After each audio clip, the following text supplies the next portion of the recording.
রাতের অন্ধকারেই ঘটে গেল এমন এক ঘটনা যা কাঁপিয়ে দিয়েছে গোটা বিশ্বকে। একটি স্বাধীন দেশের রাজনীতি, চারদিকে কড়া নিরাপত্তা, প্রেসিডেন্ট প্যালেসে সেনা গোয়েন্দা, আধুনিক নজরদারি, সবকিছুই ঠিকঠাক ছিল। কিন্তু ভোর হতেই বিস্ফোরক খবর, ভেনেজুয়েলার প্রেসিডেন্ট নিকোলাস মাদুরো নেই, নেই ফার্স্ট লেডিও, কেউ জানে না কোথায়।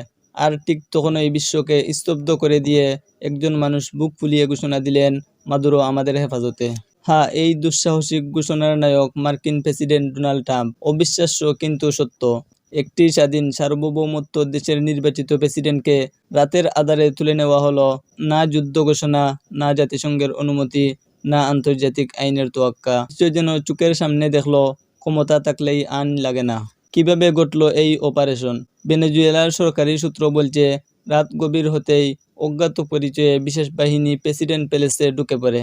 মাত্র কয়েক মিনিট, কোনো গোলাগুলি নেই, কোনো অ্যালার্ম নেই, আর তারপরই উদাও মাদুরো ও তার স্ত্রী। সকাল হতেই প্রেসিডেন্টের চেয়ার খালি, আর হোয়াইট হাউস থেকে গর্জে উঠল ট্রাম্পের কণ্ঠ, ভেনেজুয়েলায় এখন আর কোনো প্রেসিডেন্ট নেই। বিশ্বজুড়ে আতঙ্ক ও ক্ষোভ। এই ঘোষণার পর বিশ্ব রাজনীতি যেন থমকে গেল।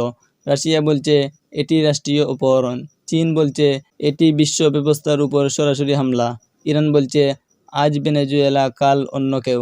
এমনকি যুক্তরাষ্ট্রের ঘনিষ্ঠ মিত্র দেশগুলোও চুপচাপ উদ্বেগ প্রকাশ করেছে। আন্তর্জাতিক আইন তাহলে কাগজে? বিশেষজ্ঞরা বলছেন এই ঘটনা আন্তর্জাতিক আইনের চরম লঙ্ঘন। কোনো রাষ্ট্র অন্য রাষ্ট্রের প্রেসিডেন্টকে এভাবে গ্রেফতার করতে পারে না। কিন্তু ট্রাম্প যেন স্পষ্ট করে দিলেন, আমেরিকার সিদ্ধান্তই শেষ কথা। তাহলে প্রশ্ন একটাই, জাতিসংঘ কোথায়, নিরাপত্তা পরিষদ কোথায়, বিশ্ব আইন কোথায়? আসল কারণ কি? বিশ্লেষকদের মতে এই ঘটনার পেছনে আছে ভেনেজুয়েলার বিশাল তেল ভান্ডার, রাশিয়া ও চীনের সঙ্গে মাদুরোর ঘনিষ্ঠতা, মার্কিন আধিপত্যকে প্রকাশ্য চ্যালেঞ্জ। ট্রাম্প আগেও বলেছিলেন মাদুরো স্বাধীন বিশ্বের জন্য হুমকি। কিন্তু প্রশ্ন হলো, হুমকি দূর করার নামে একটি দেশের সার্বভৌমত্ব ধ্বংস করা কি গ্রহণযোগ্য? ট্রাম্পের ক্ষমতা লাগামহীন। এই ঘটনা নতুন করে প্রশ্ন তুলছে, ট্রাম্পের ক্ষমতার সীমা কোথায়? তাকে থামাবে কে? আজ ভেনেজুয়েলা কালকে। বিশ্লেষকরা বলছেন বিশ্ব এখন এমন এক যুগে ঢুকছে যেখানে শক্তিশালী দেশ চাইলেই দুর্বল দেশের সরকারই তুলে নিতে পারে। আইন নয়, শক্তিই শেষ কথা। বিশ্ব কি বিপজ্জনক পথে? এই ঘটনা শুধু একটি গ্রেপ্তার নয়, এটি একটি ভয়ঙ্কর বার্তা। বার্তাটা পরিষ্কার, যার শক্তি আছে সেই ঠিক। আজ যদি বিশ্ব চুপচাপ থাকে, তাহলে আগামীকাল যে কোনো দেশই হতে পারে লক্ষ্য।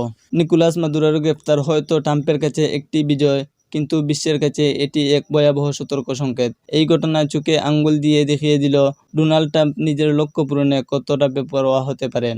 এখন প্রশ্ন একটাই, এই লাগামহীন ক্ষমতার শেষ কোথায়? আর বিশ্ব কি আদৌ এর জবাব দিতে পারবে?